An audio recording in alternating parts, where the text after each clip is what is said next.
Okay, welcome back, everybody. We're glad here to proceed. We've had a little bit of a break and a long day, but thank you for your patience, and hopefully this is a meaningful time for you, and you are learning something and being inspired a little bit. What the projection is showing now in regard to the PowerPoint, of course, you see, it's the General Church Boards and Agencies. There are 14 of them listed for you. I said to you earlier that you can go online and you can get that information from that PowerPoint that the Board of Discipleship has. Also, I'm confident that this Kentucky Board of Laity will be offering you the opportunity of these PowerPoints. You're seeing them now in the video, but if you need them for some reason in your local church, it would be helpful to you. I can see no reason why the Board of Discipleship would mind the adaptation that we've been doing with some of those slides. But we'll make sure we're technically okay as we release those to you before we do. We're at the point now of simply understanding that a part of the general church, the larger church, we have decided through the years is that we need boards and agencies. Even though the General Conference is the decision maker and meets to make those decisions every 4 years, it cannot do the work that it actually has legislated to be done. It cannot do that because it's not organized or structured in a way it can do it. So there has to be a way to get accomplished what the General Board or General Conference felt like needed to be done in the church at large. And therefore, through the years, we have developed these various boards and agencies and what they do. And of course, you can go online and on the website of any one of these boards or agencies and go to their web page, their home page, and see some of the things that they're doing and where they're focused right now in the work that they are doing. And Ed, go ahead and move the slide because I'm not going to say that much more about the extension of ministry that we attempt to do through our boards and our agencies. And you can communicate, of course, directly with them as you have need to be able to do that. Okay, now this slide is just an attempt to give you a little bit better picture of what happens in connectional ways as relate to our giving. If we had, in essence, the loaf of bread, how much of the bread goes where? And when you look at this slide, you notice that 85% of all of our giving through the local church remains in the local church. That's an important thing to know. And some of you by video may write down some of these things because you need to help your fellow members understand the importance of sharing beyond the local situation. I once was using a children's sermon with 10 apples. And I had these wonderful looking delicious apples. And I gave one of the children an apple and asked her if she was pleased to have that apple. She was. Then the children watched as I gave her 9 more apples, one at a time. Well, I'm going to give you another one. I'm going to give you another one. And I gave her eventually 10 apples. And I said, now she has 10 apples. How would you feel about her if I asked her, give me just one of those apples? Would you give me back just one of the apples? And what would you think about her if she said no? Well, you can imagine what kids do. They're ready to hang her, They're ready to take the apples away from her. And so I'm helping them come to understand something about the tithe and the scriptural lessons of the Old Testament. And it was very vivid for them to see that in action and realize I had given her all of the apples, and she was not wanting to give me one of them back, not just one. And so I think the slide here is an attempt to bring reality to us. That's a loaf of bread, and 85% of the loaf of bread we, in essence, get to eat. We keep it for ourselves. And you can see the divisions of the other pieces. That varies just a teeny bit by annual conferences. Annual conferences have different ways of structuring their giving, but by and large, it plays out to be true that this is the way the general church finds the typical congregation in regard to its work. And 6% that you see there is called, in the small letters, if you were up close to the slide, second mile giving.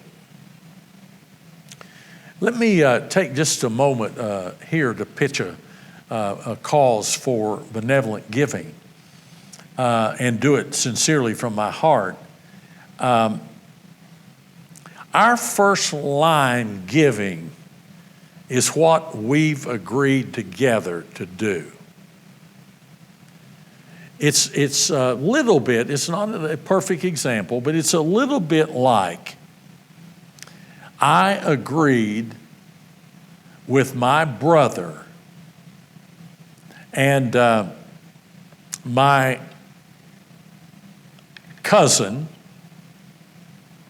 that the three of us were going to do this or that. And then after we agreed, I decided I'm not going to do that. I'm just not going to participate.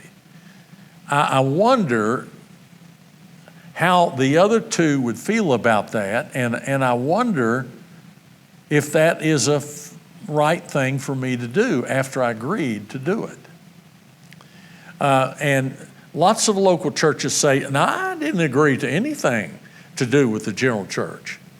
Well, yes, you did. In the sense that, what did we say? Who makes the decisions? General Conference. And how is the General Conference structured? Half clergy and half laity. And where do the clergy come from and where do the laity come from? The clergy come from the annual conference they belong to, local situation, and the laity come from the local congregations they belong to. It's our representatives. We had faith in people when we elected them to General Conference. We had faith in the people we elected from our church to go to conference.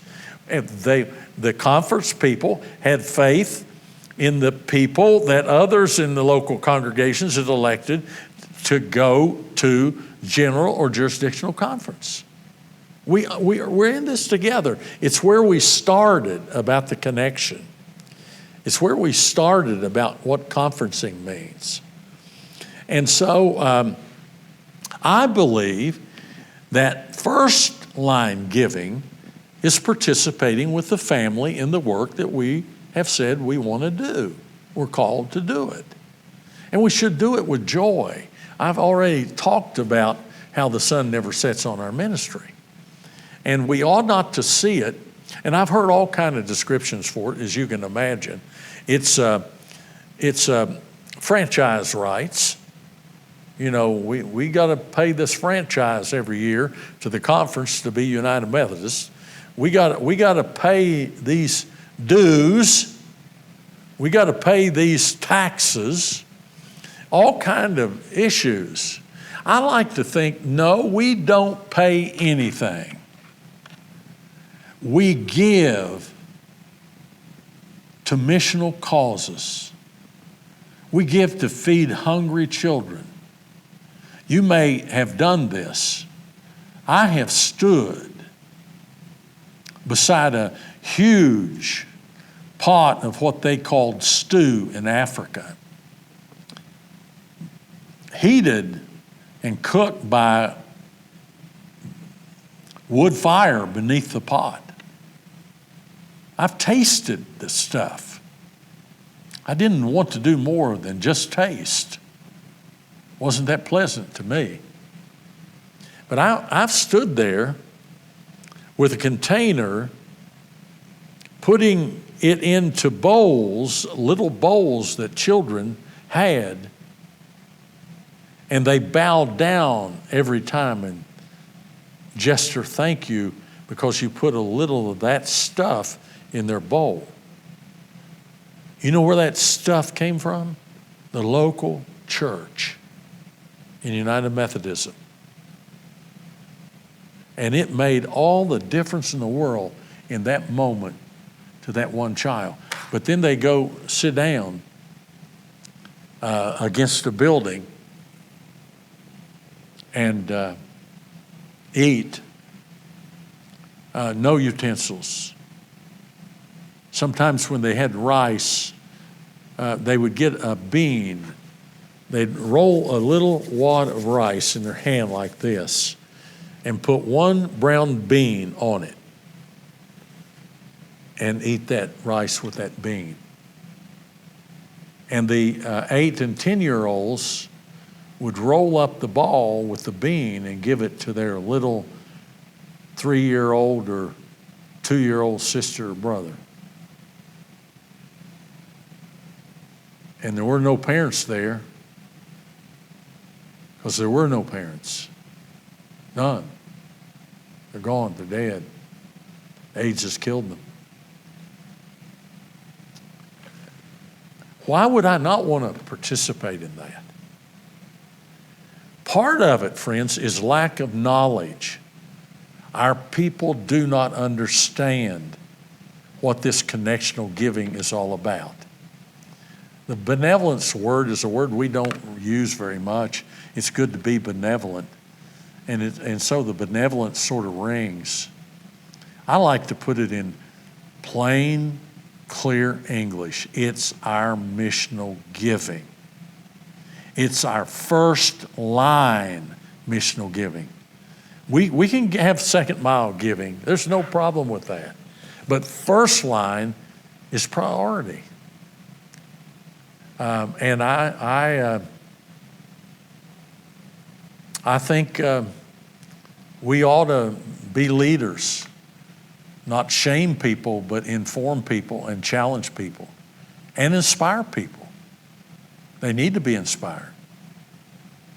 I'll never forget a church I served. I was there about 3 months, and the finance chair told me one day, here's where we are in our finances, and this is our budget, and this is where we give, and so forth. And he went through all that, and then he said, and here are our if and when items. And I said, Ken, what do you mean by if and when? Well, if we get the money and when we feel like we have the money that it's safe to do, we give these things. And in the if and when were the budget, was the benevolence of that local church to the annual conference. I said, Ken, I've never served a church that didn't give their first line giving. He sort of looked at me and I said, I'm sorry, but this breaks my heart. In fact, I don't want to serve a church that doesn't want to give its first line giving. Just nodded. Didn't say a word, just nodded. That church paid its 100% asking, its fair share, really, at the end of the year. And I just assumed that Ken moved the if and when item out of if and when and put it in budget. What I learned later,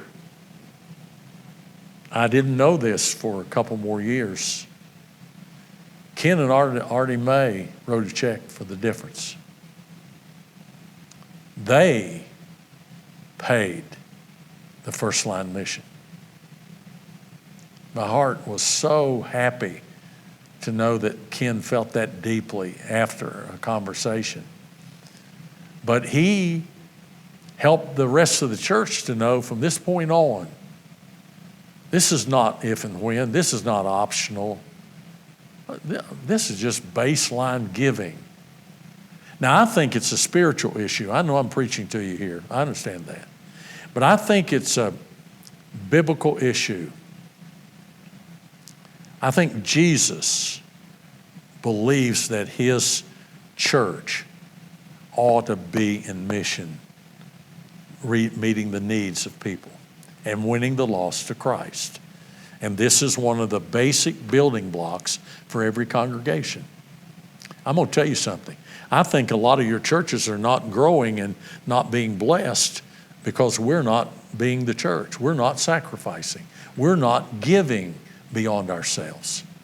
We think we not only need 85% of the bread, we think we need more of the loaf than 85%. I think that's sad. And I never accomplished it, but I always longed to serve a church that what I called a 50-50 church. It gave away as much as it kept.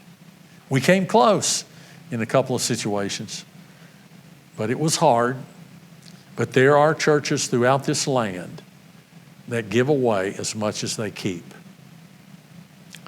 And that should be maybe an aspiration and inspiration for all of us.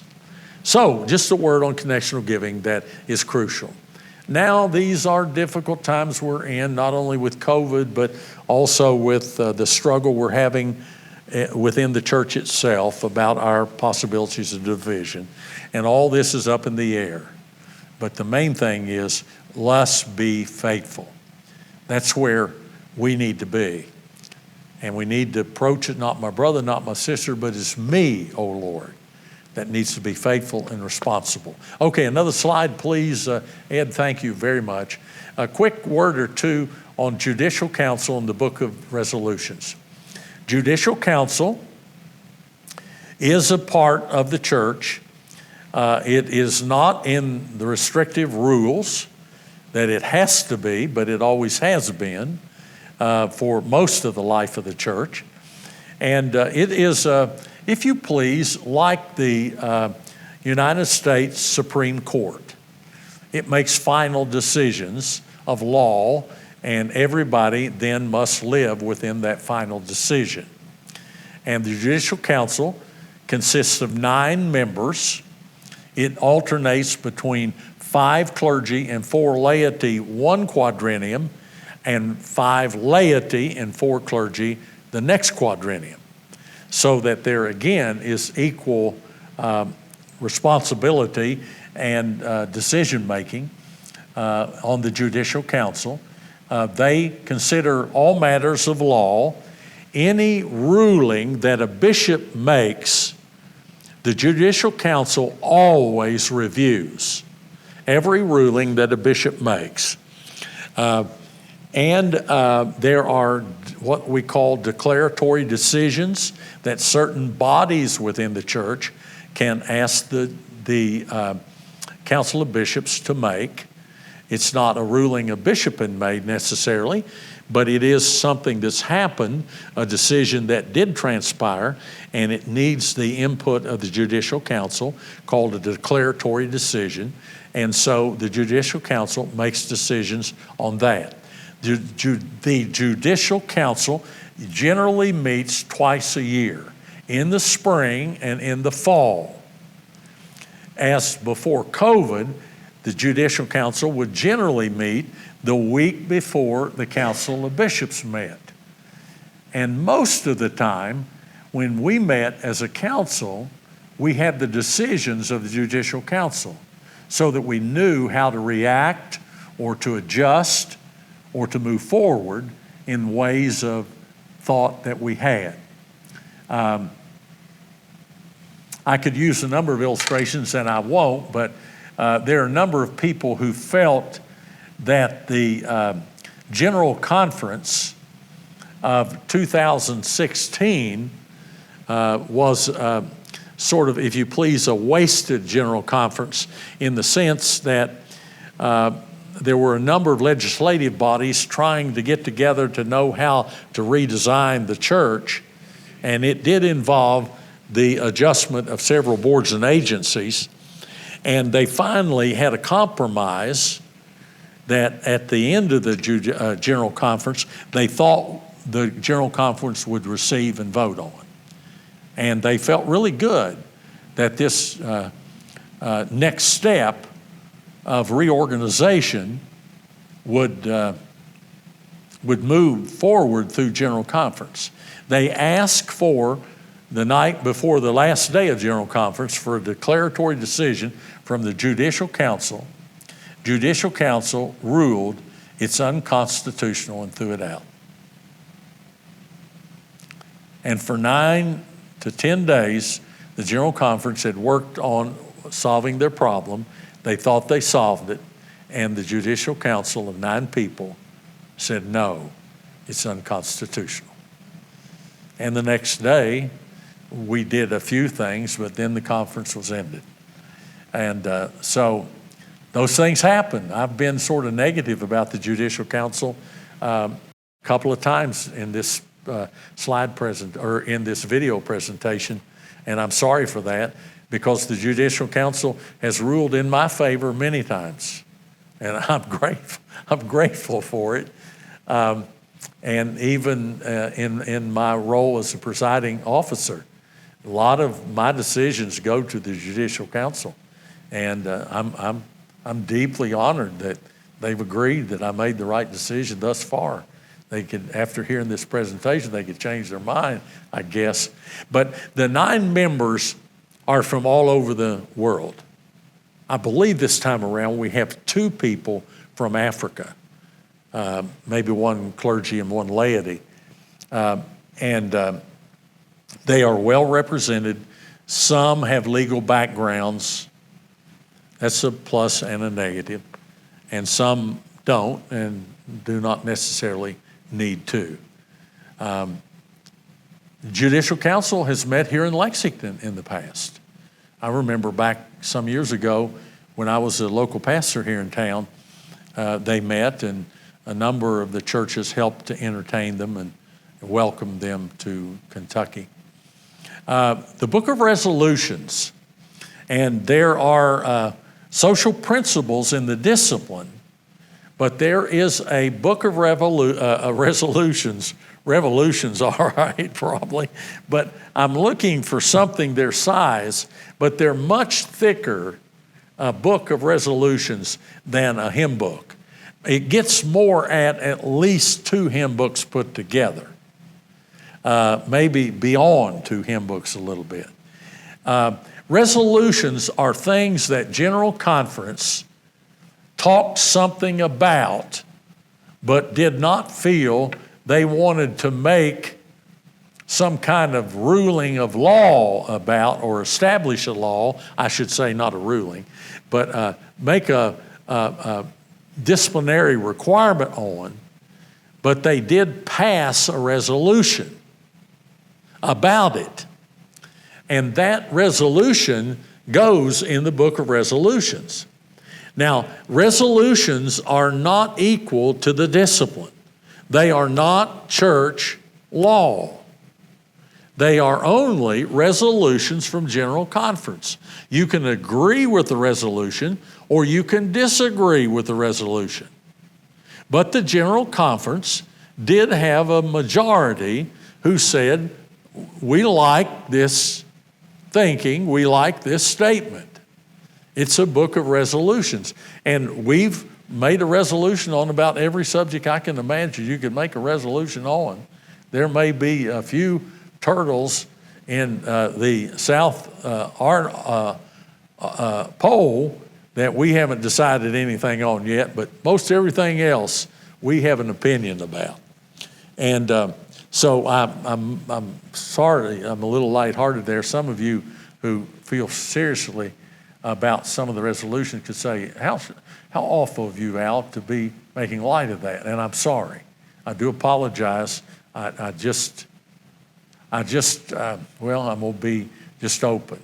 I sometimes wonder, why do we have so much time to think about everything and so little time to stay focused on what we're really called to do?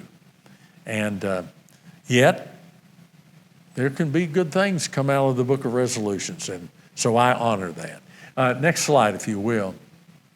Now, I'm getting toward where I think could either be a long conversation or maybe very short, and I'm going to lean on the latter side of shortness. I want to just acknowledge that this is a very difficult time in the life of the church. And I've inferred that earlier in our time together today.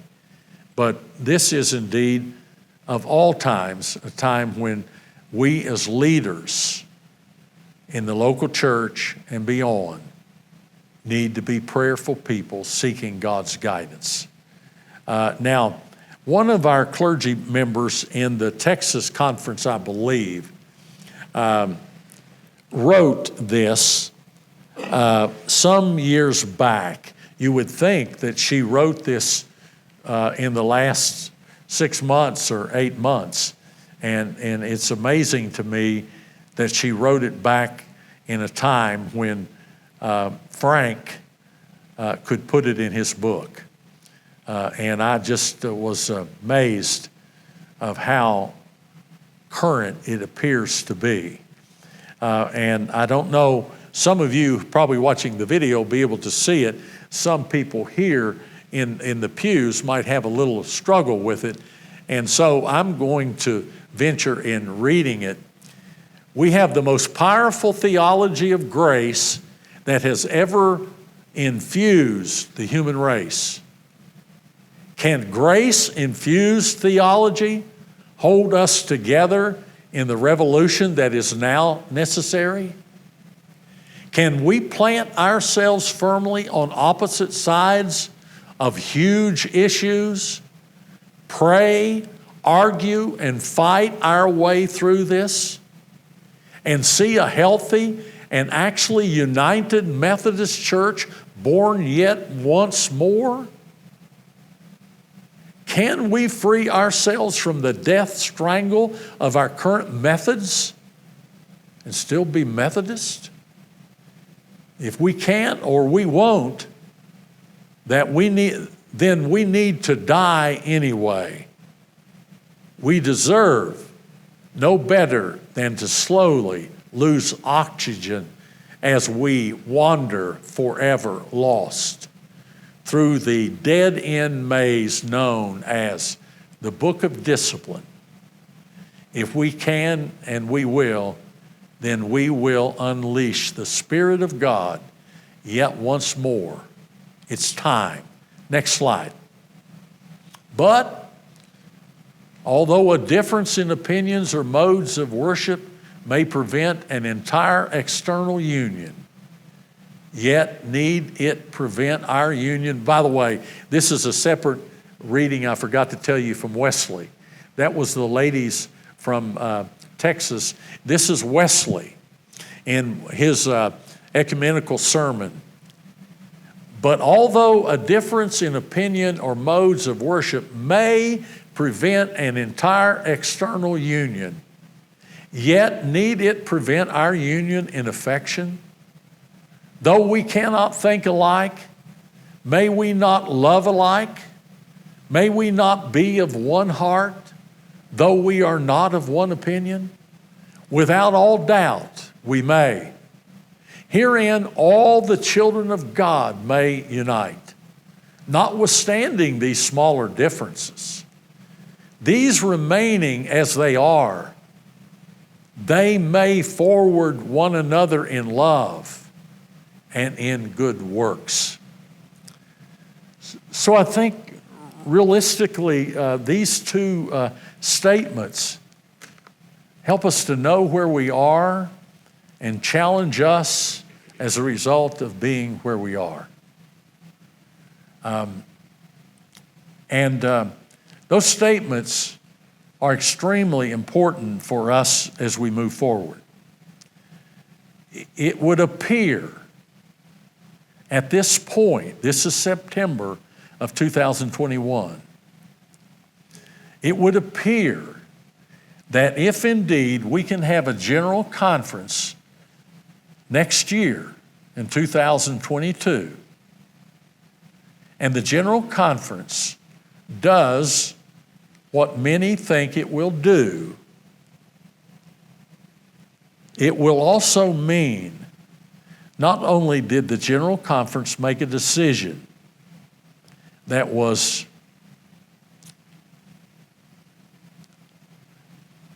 earth-shaking, but now the decision will be passed to every local congregation. And it could be that your congregation, my congregation, and every congregation in Methodism will have to make the same major decision. God forbid that ever happen. And so we want a way forward, a way where, among all things, local churches do not have to decide one way or the other. Now, if some local churches feel they want to make a decision, then they can make those decisions. But what wonderful grace and blessing it would be if we don't force every congregation to have to make a decision on one subject where we know that there may be almost equal division of thinking.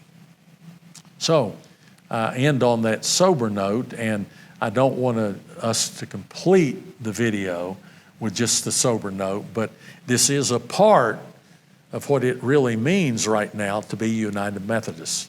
It's to own the fact that we are in a challenging situation. We're in a difficult situation. We're in a time where we are deciding it's a culmination time that started back in 1972. And this debate has been going on the one subject at least, since 1972. And that's nearly 50 years. We've been unable to solve it. So be prayerful and be hopeful. What I would like to do, because I'm wanting to model at least a little bit of what you all can do, as the video is a tool. Video is not your complete answer, because you've got other people there present with you, whether it's in a smaller group or a larger group, where you can have conversation back and forth with one another. And you're going to ask a lot of questions that we have not covered. I hope I covered most of those things I lightheartedly told you would be on an exam if you were in my polity and discipline class, but there are others, and you're welcome to write me about them or phone me about them. But I've asked the congregation we have here, as I told you earlier, 7 in number, and how grateful I am, and I do not make light of this. This is a real blessing for me. You know, I could have been assigned the responsibility to simply look at the camera, and I would have accepted that, but you know, I have the unexpected blessing of Ed and John Anna, and those of you who've traveled, I don't know where each of you, I know a couple of you have come from Louisville, and you've come from Maysville, and you come from Glasgow. Oh, wow. You're going to get the prize for coming the furthest, I think. And you've come from, you came together from Glasgow. That's a long drive, but I'm glad you're together because you can evaluate and rehearse and so forth what we've been doing here today. It might be helpful. But as I said a moment ago, we wanted to model this a little bit by allowing some of the people present to ask a question or two, because they can maybe put us back on target and help me to be much more focused than I've been on any given subject or whatever. So I'm going to turn to you all, and you're going to raise your hand, and we have a microphone, right? We have the microphone, and when you raise your hand, we're going to bring you the microphone, and you're going to ask your question, and we'll go from there. And if it's not a question, you just want to make a statement, one of you, you're certainly welcome to do that. All right?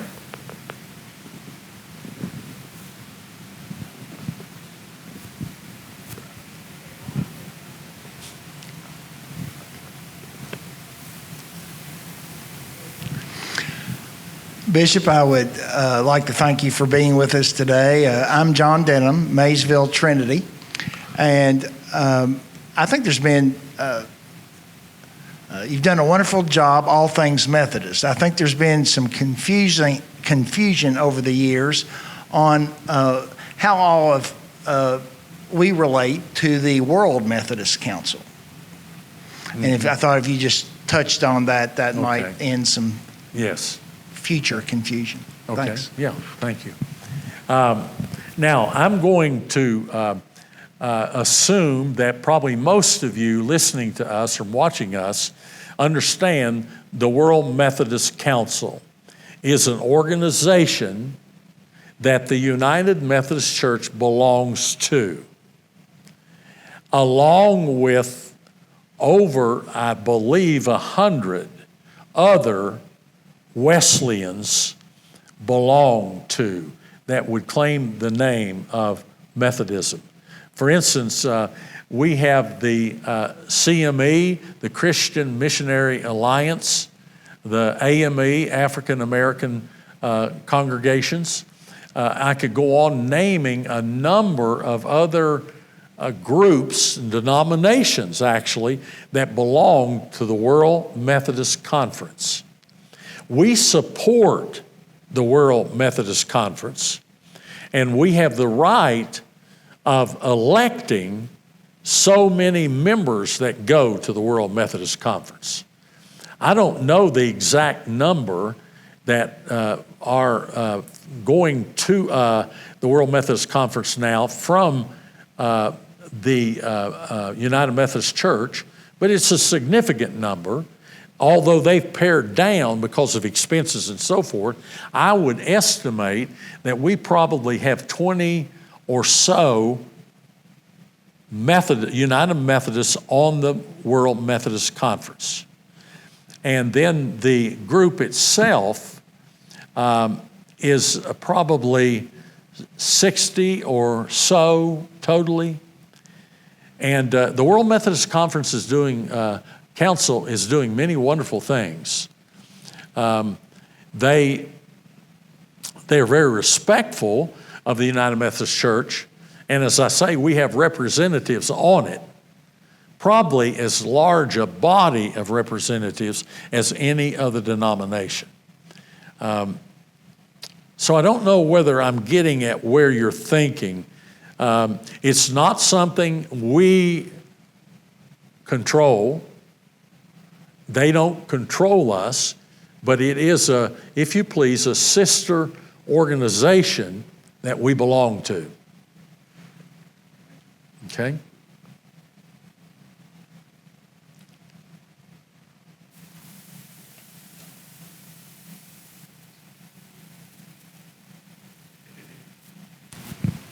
I don't have a question, I have a comment. I don't have a question. I just want to make a comment. Is that okay? Sure, yes, just make a comment. When you were talking about the Charge Conference, we had, I've been to many Charge conferences. We've held them in different venues and in different ways. You know, sometimes it's a minister giving a sermon. course, you take care of the business and vote on the officers and the pastor's salary and all those things. We had a charge conference that each church was responsible to tell something they were doing in their church. And afterwards, I told our DS that was the most interesting charge conference I had ever been to, because we didn't know what was going on in the other churches in our district. Yeah. But each church told something, some ministry that they had, and it was very beneficial. Wow. So I just wanted to pass that along. Great. Our superintendent, Mark. You're affirming the idea of churches can come together for one Right. common For one, charge conference. right, because we had, do you know how many we had at that conference, Gina? At the district, I don't know how many we had, but we Yeah. had all the district churches there. And it was wonderful to hear the things that were going on in all the different, and it gave you some ideas, some things that maybe you could do in your church. Yeah. So, thank you.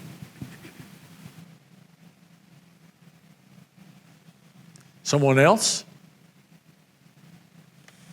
We'll piece this together, so be relaxed. If anybody has a question, she'll cut it and splice and do all those things to make it work.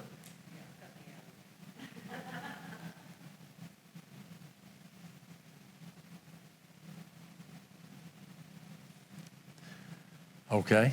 I'll close this out then with just a minute or two, not long. And again, whether they cut this out or what, thank you very much, each of you. I'm just very, very honored and grateful. I've been very happy to do this. I love trying to help others love the church that I've loved, and it's meant so much to me through the years, and be as sharp and helpful to the church as we can possibly be. Now, I do want to say to all of you, as we're closing out the video part, that hopefully where you are in your setting, it's not over. That you have a lot of energy and a lot of thinking that you're wanting to do together. I can just imagine the possibility of many good things coming out of your willingness to participate in this learning kind of opportunity. And why is it that we want you to be equipped? It's very plain and simple. We want you to be the very best disciple for Jesus that you can be in your local congregation and situation. You're going to be a vision caster. You're going to help people understand what wonderful opportunities there are in the world because of the great needs in the world. And you're going to help them understand what wonderful opportunities we have because of the way we're structured as United Methodists. Billy Graham once said when he was alive that he thought that if ever a great worldwide movement of renewal and awakening and revival ever came to the world, it might come through the United Methodist Church. Because he said, there is no other organization so well prepared to spread the good news as the United Methodist Church. It's incredible. Some of you will remember back a few years ago when we did $10 nets that we shared together. We had this idea of providing a mosquito net for every child in Africa that was getting malaria as a result of the mosquitoes, and many of them dying. And the problem was great. And you may or may not remember that we actually partnered in our cause of nets with Bill Gates Foundation, and I believe it was the NBA, which is the National Basketball Association. And the Bill Gates Foundation and the NBA partnered with us, the church, because of our organization. They understood that there was no other organization in the world equipped to distribute nets and help relieve the problem of malaria in the world than the United Methodist Church. And that's a part of who you are. It's a part of what we've been trying to look at together today through our polity and our discipline. God has designed for us an opportunity like very, very few people in this world are equipped to be able to walk through an open door as we are today. I hope you'll go back to your local people and tell them these stories and let them know. I hope they become excited. We can, with God's help, revive our church. We can become something we've never even dreamed of becoming with God's help. And I believe that to the core of my being. And I hope you do too. And so I pray God's blessings upon you. And the Lord said, whatever you bless, I'm going to bless. God bless you. In the name of the Father and the Son and the Holy Spirit. Amen. Amen.